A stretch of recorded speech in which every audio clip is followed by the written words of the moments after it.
அனைவருக்கும் வணக்கங்க. எல்லாரும் எப்படி இருக்கீங்க? நல்லா இருக்கீங்களாங்க?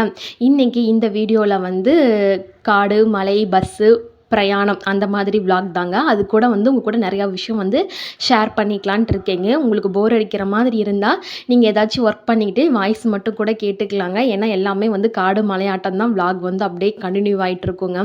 வாங்க இப்போ வீடியோக்குள்ளே போகலாம். சிங்கிள் சைல்டு ஒத்த பிள்ளைய வச்சுக்கிட்டு நம்ம வந்து என்னென்ன ஃபேஸ் பண்ணுறோம் அப்படிங்கிற மாதிரி இன்றைக்கி இந்த வீடியோவில் வந்து உங்களோட நான் ஷேர் பண்ணிக்கிறேங்க. இப்போ வந்து லீவ் விட்டுட்டாங்க. அதுக்கு முன்னாடி நம்ம வேலைகளில் வந்து கொஞ்சம் பட்டி டிங்கரிங் பார்த்து வேலையை ஸ்டார்ட் பண்ணலான்னு ஆரம்பித்து, ஆனால் அதெல்லாம் ட்ராபேக் ஆயிடுச்சுங்க. மைனஸ் ஆயிடுச்சு, ட்ராபேக்கு. சரி, அதவே வச்சிட்டு இருந்தால் நடக்க வேண்டியது நடக்காது. அப்புறம் இதிலேயே தான் அப்படியே ஸ்டக்காகி நின்றணுங்கிறனால வந்து ரிலாக்ஸாக அந்த வேலையை பார்த்துக்கலாம் அப்படிங்கிற மாதிரி அதை அப்படியே பேக் பண்ணிவிட்டு ஊருக்கு கிளம்ப வேண்டியதை வந்து பேக் பண்ண ஆரம்பிச்சிட்டேங்க. ஏன்னா எல்லா நேரமும் நம்ம நினச்ச மாதிரி எல்லாமே நடந்துராது. இந்த ஒரு ப்ளவுஸ் கட்டிங் ஸ்டிச்சிங் இருந்துச்சு, அது அப்படியே ஃபெயிலியர் ஆயிடுச்சு. அதனால் அதை அப்படியே ஓரங்கட்டிட்டு ஊருக்கு கிளம்பியாச்சுங்க. தம்பிக்கு வெள்ளிக்கிழமை லாஸ்ட் டே ஸ்கூலு. சாட்டர்டேலேருந்து அங்கிட்ட ஒரு சம்மர் ஹாலிடே 1.5 மாதத்துக்கு என்னமோ லீவுன்னு நினைக்கிறேங்க. எப்போவுமே வந்து லீவ் விட்டுட்டா அம்மாச்சி வீடு, அப்பாய் வீடு அப்படிங்கிற மாதிரி வச்சுக்குட்டி போகவே மாட்டான். ஒன்று நீங்கள் வரீங்களா, எங்கள் கூட வந்துட்டு அப்படியே எங்கள் கூட ரிட்டன் வந்துடுவாங்க. போய் தனியாக இருக்கவே மாட்டான். அது இல்லாமல் நாங்களும் அவனை விட்டுட்டு இருக்கவே மாட்டோம். அப்படியே அவனை விட்டுட்டு இருந்தாலும் ஒழுங்காக பல்லு விளக்கினியா, ஒழுங்காக குளிச்சியா, ஒழுங்காக டாய்லெட் போனியா அப்படிங்கிற மாதிரி நான் அவனை ஃப்ரீயாகவே விட மாட்டேன். கைக்குள்ளேயே வச்சு பழக்கிறதுனால நிறையா மிஸ் அண்டர்ஸ்டாண்டிங் வந்து நிறையா வளர்ந்துருச்சுங்க. ஆனால் இன்னமும் அப்படி இருக்க வேண்டாம். பையனுக்கு 11 வயசு ஆயிடுச்சு. தனியாக விட்டு பழகலாம். சிந்திக்கிற செயலாற்றல் வந்து நிறையா வரும். அவனுக்குள்ளே வந்து நிறையா விஷயங்கள் வந்து ப்ளஸ் ஆர் மைனஸ் கற்றுக்குவான், நல்லது கெட்டது அப்படிங்கிறனால இந்த தடவை லீவுக்கு போய் அம்மாச்சி வீட்டில் இருடா அப்படின்னு சொன்னோம். இருக்கிறேன், ஆனால் வந்து நீங்கள் இருந்தீங்கன்னா நல்லாயிருக்கும் அப்படிங்கிற மாதிரி பையன் ஒரு இக்கனா வச்சியான். சரிடா, நானும் வந்து உன் கூட இருக்கேன் ஒரு வாரத்துக்கு அப்படின்னு சொல்லவும், அப்போ தான் பையனுக்கு வந்து மூஞ்சியில் வந்து செலுப்பே வந்துச்சு. இப்போ ஒரு பையன் வச்சுருக்கோம், நம்ம பிழைக்கிறதுக்கு ஒரு ஊருக்கு போயிட்டோம்னா அங்கே வந்து நமக்கு சொந்த பந்தம் யாருமே கிடையாது. பக்கத்தில் நெய்பர்ஸ் மாதிரி தான் இருப்பாங்கங்க. இதே வந்து பக்கத்தில் வந்து அப்பாயி வீடு, மாமா வீடு, பெரியப்பா வீடு, சித்தப்பா வீடுன்னு இருந்தால் அந்த குழந்தைங்களோட சூழ்நிலை வேறு மாதிரி இருக்கும். நம்ம ஊர் விட்டு ஊருக்கு போய் ஒரு இடத்துல பிழைக்கிறோம், ஒரு பையனாக இருக்காங்க அப்படின்னா அது ரொம்ப கஷ்டங்க. வஜ்ஜுக்குட்டி எப்படின்னாங்க, அவன் ரொம்ப சாஃப்ட் கேரக்டர். அவனை பற்றி கேலி கிண்டல் பேசினா லைட்டாக கோவம் வரும், கொஞ்சம் அழுதுருவான். மற்றபடி வந்து அவன் ரொம்ப நல்ல பையன். பிடிவாதம் பண்ண மாட்டான், அடம் பண்ண மாட்டான். நிறையா பேர் வந்து இவன் பாரு சுறுசுறுப்பே இல்லை, சூட்டிப்பே இல்லை அப்படிங்கிற மாதிரிலாம் என் கண் முன்னாடி பேசுவாங்க. ஒரு தாயாக வந்து நான் நிறைய இடத்துல வந்து கலங்கி நின்றுருக்கேன் மற்றவங்க சொல்லும் போது. ஆனால் அவன்கிட்ட நிறைய நல்ல விஷயங்கள்லாம் இருக்குது.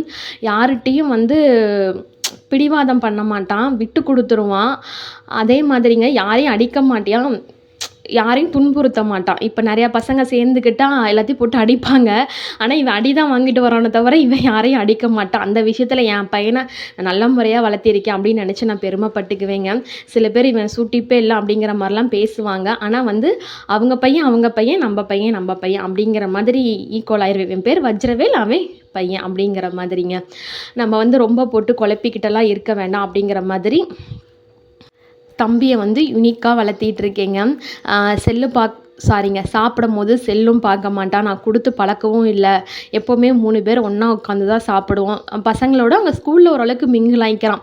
மற்றபடி வெளியிலேன்னு போயிட்டா யாராச்சும் முறை வச்சு கூப்பிடுறதாகட்டும், அவங்க கூட ஜெல் ஆகிறது, மிங்கிள் ஆகிறது, டக்குன்னு பேசுறது, அந்த மாதிரி விஷயங்கள்லாம் வச்சு கூட்டிகிட்ட வந்து ரொம்பவே கம்மிங்க. அதுக்கு காரணம் நாங்கள் தான். ஒத்த பிள்ளையாக பெற்றுட்டோம். அப்போயே வந்து பெரியவங்களாம் சொன்னாங்க, ஒன்றுக்கு ஒன்று துணை வேணும், சூட்டோட சூடாக ஒன்று பெற்றுக்குமா அப்படின்னாங்க. அப்போ அந்த மரமண்டைக்கெலாம் ஏறலை. ஆனால் இப்போலாம் ரொம்ப ஃபீல் பண்ணுறீங்க.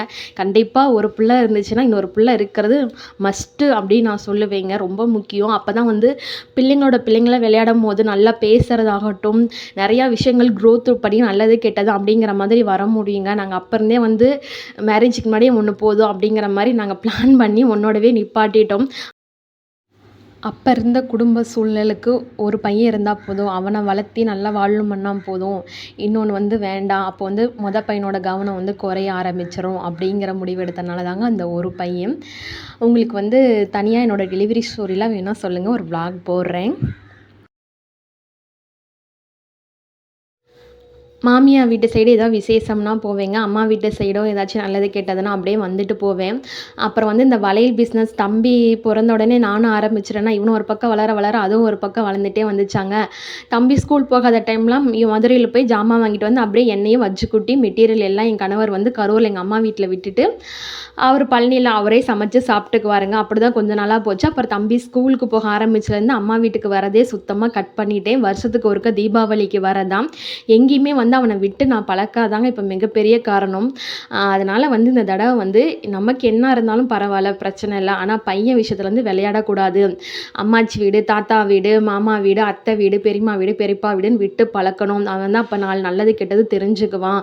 அப்படிங்கிற மாதிரி நம்ம படிப்பு ஒரு பக்கம் முக்கியம் தாங்க. அதோட குழந்தைங்களுக்கு வந்து இந்த காலத்தில் வந்து சூழல் பற்றி நிறையா விஷயங்கள் தெரிஞ்சிருக்கணும். படிப்பு மட்டும் இருந்தாவே எங்கேயுமே போயிட்டு வென்றுட்டு வர முடியாது. கொஞ்சம் வந்து பழக்க வழக்கங்கள், எப்படி பேசணும், எப்படி பழகணும் அப்படிங்கிற மாதிரி அது இருந்தாலும் வந்துடும். இருந்தாலும் வந்து நம்ம தாய் தந்தையாக வந்து சில விஷயங்கள் அவனுக்கு கற்றுக் கொடுக்கணும். அப்படிங்கிறனால அம்மா வீட்டுக்கு தான் விட வந்தேன். ஆனால் இதுவே எனக்கு பெரிய ஹிஸ்ட்ரி ஸ்டோரி மாதிரி போயிட்டுருக்கு. ஏன்னா வேறு வழி இல்லைங்க. இப்படிலாம் வந்து நான் அம்மா வீட்டில் வந்து இந்த காலாண்டு லீவு, அரையாண்டு லீவு, முள்ளாண்டு லீவுலாம் வந்து இருந்ததே கிடையாதுங்க. இந்த தீபாவளிக்கு வளையல் சுற்ற வருவேன், அவ்வளோதானே தவிர அங்கே வந்து நாங்கள் வந்து 3 பேர் மட்டுமாங்க.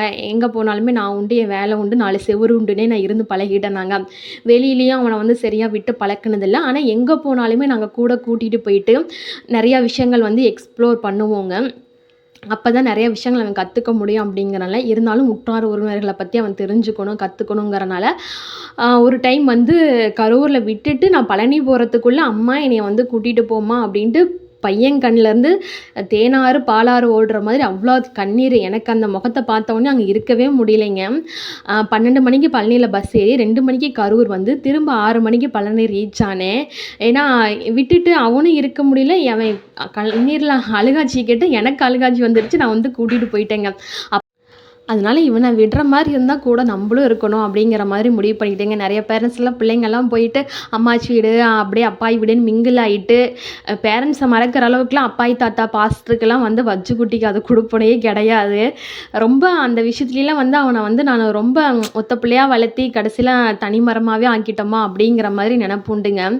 அதே மாதிரி ரொம்ப யாரு கூடயும் தாத்தா பாட்டி அம்மாச்சி பாசம் அப்படிங்கிற மாதிரி ஜெல்லெல்லாம் கிடையாது. எல்லாமே பாரபூரம் வச்சுக்கிட்டு எங்கள் மேலே மட்டும்தான் இருக்கும். மற்றபடி ரொம்ப அதெல்லாம் நான்லாம் வந்து எங்கள் அம்மாச்சி வளர்த்துன பிள்ளைன்னு தாங்க சொல்லுவேன். அப்படிலாம் எங்களை வளர்த்துனாங்க. ஆனால் வந்து அரைச்ச மாவு அரைக்கிறதெல்லாம் ஒரு பக்கம் நிப்பாட்டிட்டு அம்மாச்சி வீட்டில் ஒரு வாரம் இருந்துட்டு வரலான்ட்டு வந்துட்டோங்க.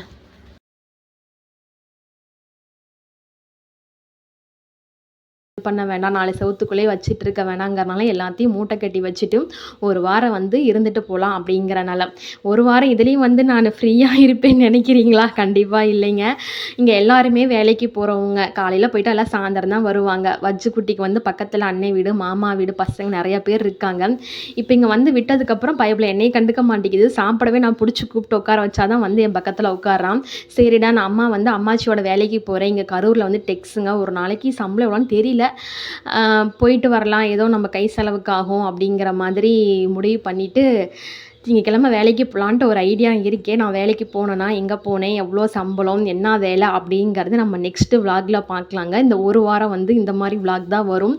இந்த பழனி போயிட்டு தான் நம்ம அரைச்சி மாவு அரைக்கிற வீடியோலாம் போட முடியும்.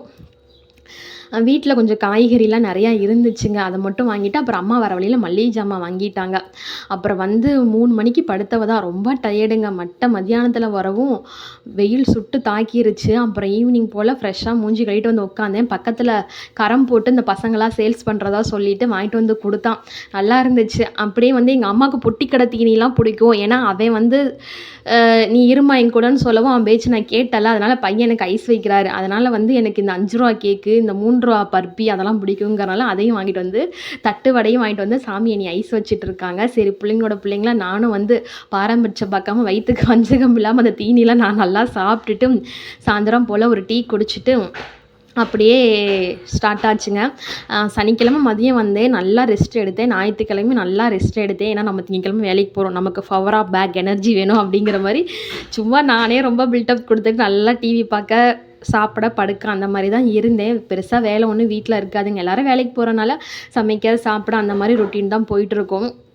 சரின்ட்டு ரிலாக்ஸாக இருந்தேங்க. இங்கே பாருங்களேன், மணி ஒரு 8 மணி ஆகுது. நல்லா ஆட்டம், பாட்டம், கொண்டாட்டம். நல்லா தம்பி களைச்சு போய் வந்து விளாண்டுட்டு இருந்தான். இதுதான் எதிர்பார்த்தோம். ஏன்னா, குழந்தைங்க வந்து தனியா இருக்கும்போது சிந்திக்கிற செயல், அதுக்கப்புறம் வந்து நினைவாற்றல், ஞாபக சக்தி எல்லாமே குறையும்னு சொன்னாங்கங்க. நெறையா பேத்தோட சேரும்போது தான் வந்து அதெல்லாம் வந்து ரொம்ப இன்க்ரீஸ் ஆகும் அப்படின்னு சொன்னாங்க. அதனால வந்து "தம்பி போய் ஜாலியா விளையாடுறா, ஜாலியா விளையாடுறா" அப்படிங்கிற மாரி ஒரு தெரப்பி மாதிரி நான் குடுத்துட்ருக்கேன். பரவாயில்லைங்க. நல்லா இங்க வந்து சின்ன வயசுலேருந்தே வஜ்ஜுக்குட்டிக்கு தெரிஞ்ச ஒரு 5, 6 முகம் எதுன்னா அது இவங்க எல்லாம் தாங்க. அதனால வந்து ஜாலியா விட்டுட்டு அடுத்த நாள் வேலைக்கு போணுன்ட்டு அத பத்தி நான் சிந்திச்சுட்டு இருந்தேன். தோசை, தக்காளி சட்னி நைட்டு சாப்பிட்டுக்கிட்டு அப்படியே வந்து ஸ்டார்ட் பண்ணியாச்சுங்க. ஓகேங்க. இந்த விளாக் எப்படி இருந்துச்சுன்னு தெரியல. உங்களுக்கு இந்த வீடியோ பிடிச்சிருந்தா மறக்காம லைக் பண்ணுங்க, ஷேர் பண்ணுங்க, கமெண்ட் பண்ணுங்க, சப்ஸ்கிரைப் பண்ண மறந்துடாதீங்க. நம்ம நெக்ஸ்ட் இன்னொரு வீடியோ அது வந்து நான் வேலைக்கு போகிறது மட்டும் இல்லாமல் பெண்கள் எவ்வளோ பலமானவர்கள், மோட்டிவேஷனல் விளாகும், அப்புறம் வந்து நிறையா விஷயங்கள் அந்த வீடியோவில் அடுத்தடுத்து நம்ம பார்க்கலாங்க. வீடியோ பார்க்குறதுக்கு சப்ஸ்கிரைப் பண்ணி வச்சுக்கோங்க.